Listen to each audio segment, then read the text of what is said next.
Akala ko noon, bato ang mga kamay ng nanay ko, hindi napapagod, hindi nanginginig, hindi sumusuko, palaging kumikilos, palaging may Konti na lang inaayos, anak, palaging may matatapos binubuong din mundo to. para sa akin. Hindi tula ang pagmamahal niya, hindi matatamis na salita, kundi sakripisyo.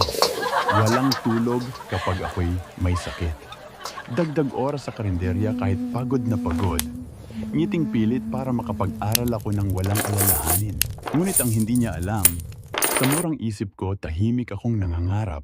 Unti-unti kong binuo ang pangarap, hindi para sa sarili, kundi para maiyahon siya sa Tatawag ako kahirapan. pagdating ko, ma. Huwag ka masyadong mag-alala. Kumain ka sa biyahe. Iba ang lasa ng pagkain sa syudad. Walang puso. Sa aking pag-alis, dala ko ng pangarap para sa aking ina.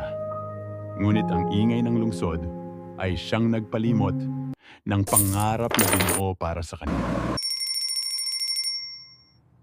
At ang pangarap kong nalimot, ngayoy dahan-dahang binabawi ng panahon. Sorry, ma. Nakalimutan kita. Nakalimutan ko yung mga pangarap ko para sa'yo. Alam ko, anak. Buhay mo yan, kailangan mong buuin.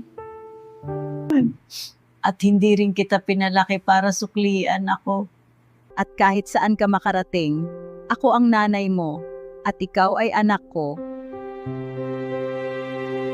Kung naantig ang inyong puso sa kwento ng isang mapagmahal na ina, kung naalala ninyo ang sakripisyo ng taong nagpalaki sa inyo, mangyaring iwan ang inyong komento, mag-like at mag-subscribe upang patuloy nating maibahagi ang mga kwentong nagbibigay pag-asa at pagmamahal.